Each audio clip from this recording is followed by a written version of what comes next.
মরদুদ শয়তানের ওয়াসওয়াসা থেকে পানাহ চাই পরম করুণাময় আল্লাহ রাব্বুল আলামিনের নামে শুরু করছি। সুবহানাল্লাহ। কি মজার কোরআন! আহারে জাতি, যেই জাতির আল্লাহ বানালেন শ্রেষ্ঠ জাতি, সেই জাতি আজ নিকৃষ্ট জাতিতে পরিণত হয়ে গেছে। আল্লাহ তাআলা বলছেন, তাহা, হে নবী, মা আনজালনা আলাইকাল কুরআনা লিতাশকা, এই কোরআন আমি এই জন্য নাজিল করি নাই যে আপনার কষ্ট হবে। সুবহানাল্লাহ, বলেন সুবহানাল্লাহ। এই কোরআন এর জন্য নাজিল করি নাই যে আপনি কষ্ট পাবেন। এটা কি? ইল্লা তাযকিরা, এটা একটা নসিহত, এটা একটু উপদেশ। লিমান ইয়াখশা, যারা আল্লাহকে ভয় করে, যারা আল্লাহকে ভয় করে চলে তাদের জন্য নসিহত। আর এই নসিহত যারা মানবে তাদের কপাল খুলে যাবে। তো কপাল যদি আজ আমার পুড়ে থাকে, তাহলে কোরআন ছেড়েছি তাই কপাল পুড়েছে। এই পোড়া কপালকে জোড়া লাগাতে চান? পোড়া কপাল জোড়া লাগাতে চান? কারা কারা চান দেখি তো পোড়া কপাল জোড়া লাগাইতে চান? আলহামদুলিল্লাহ, আলহামদুলিল্লাহ, আলহামদুলিল্লাহ। আমরা আমাদের পোড়া কপাল যদি জোড়া লাগাতে চাই তাহলে সুপার গ্লু মাটি হবে।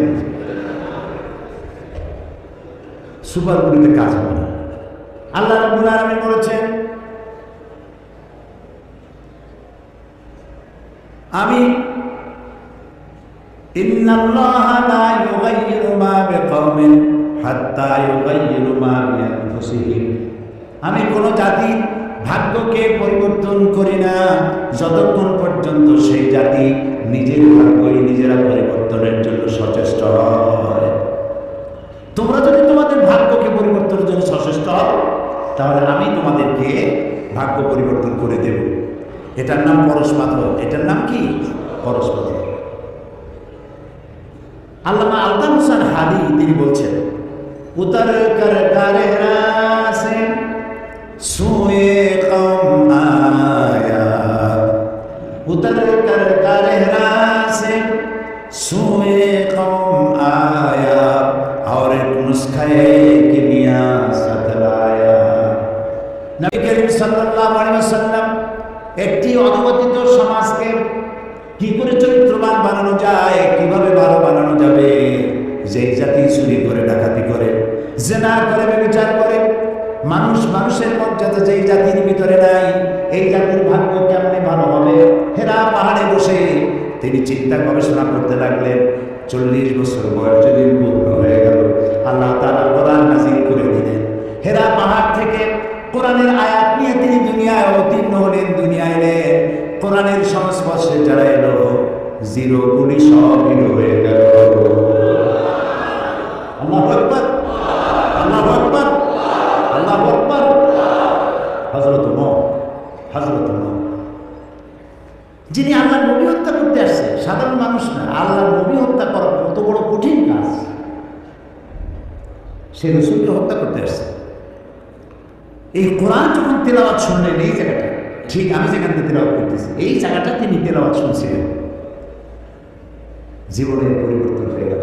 তিনি চিন্তা করলেন, এই কথা তো মানুষের কথা হতে পারে না, এত সুন্দর মানুষ বানাবে কি করে? এটা তো আল্লাহ চ্যালেঞ্জ করেছেন। পৃথিবীতে সব জিনিসের নকল বেরোয়, আসল বেরোবার আগেই নকল বেরোয়। আর নকলে তো বাংলাদেশ ভালো চ্যাম্পিয়ন। পৃথিবীতে সব জিনিসের নকল আছে না? কিন্তু কয়েকটা জিনিসের নকল নেই। তার মধ্যে একটা হচ্ছে কোরআন। সুবহানাল্লাহ, পারবে না? আল্লাহ রাব্বুল আলামিন বলেছেন, তামাম পৃথিবীর সমস্ত মানুষ আর জেন করো, এই কোরআনের মতো করে একখানা কোরআন বানাইতে পারবে না। আল্লাহ তাআলা আরো বলেছেন, যদি পারো তো কোরআনের মতো একখানা কোরআন বানাও। এই চ্যালেঞ্জ কেউ কবুল করতে পারলো না। আল্লাহ পাক তার চ্যালেঞ্জকে আরো একটু সহজ করে দিয়ে বললেন, 10টা সূরা বানাও। তাও কেউ পারলো না। আল্লাহ এই পরীক্ষা আরো সহজ করে বললেন, ইন কুনতুম ফি রাইবিম মিম্মা নাযালনা আলা আবদিনা ফাআতু বিসূরাতিন মিন মিথলি। আমার বান্দার উপরে আমি যে কোরআন নাজিল করেছি, যদি তোমাদের সন্দেহ হয় তাহলে কোরআনের মতো করে ছোট্ট একটি সূরার মতো করে একটা সূরা বানাও। আল্লাহ তাআলা বলেন, ফাইন লাম তাফআলু, ওয়ালান তাফআলু ফাত্তাকুন নার আল্লাতী ওয়াকুদুহান নাস ওয়াল হিজারা। আল্লাহ তাআলা বলছেন পারবা না এবং কখনোই পারবা না। তো দুনিয়ার সব জিনিস নকল হয়েছে, কোরআনের নকল আজও হয়নি, ভবিষ্যতেও হবে না। ইনজিল নাজিল করেছেন কে? আল্লাহ তাআলা। জাবুরকে নাজিল করেছেন, তাওরাতকে নাজিল করেছেন। আল্লাহ কি বলছেন ইনজিল আমি হেফাজত করব, তাওরাত আমি হেফাজত করব, জাবুর আমি হেফাজত করব? বলেন নাই। কেন বলেন নাই? কারণ বলার দরকার নাই, ও শরীয়ত তো আল্লাহ মোকাম্মল করেননি। আরো কিতাব আসবে, সেই কিতাবখানার নাম কোরআন। এইটা নাজিল হবে। এইটা নাজিল করে আর নবী আসবে না। লা নবিয়্যা বা'দি ওয়া লা রাসূলা। আল্লাহর নবী রাসূলুল্লাহ সাল্লাল্লাহু আলাইহি ওয়াসাল্লামের পর আর কোনো নবী রাসূল আসবে না, নবীও আসবে না, রাসূলও আসবে না। আর আল্লাহর পক্ষ থেকে একটি শব্দ পৃথিবীর মানুষের জন্য আর আসবে না। আর যে আসবে না, সেই জন্য আল্লাহ তাআলা এটা হেফাজতের দায়িত্ব নিলেন।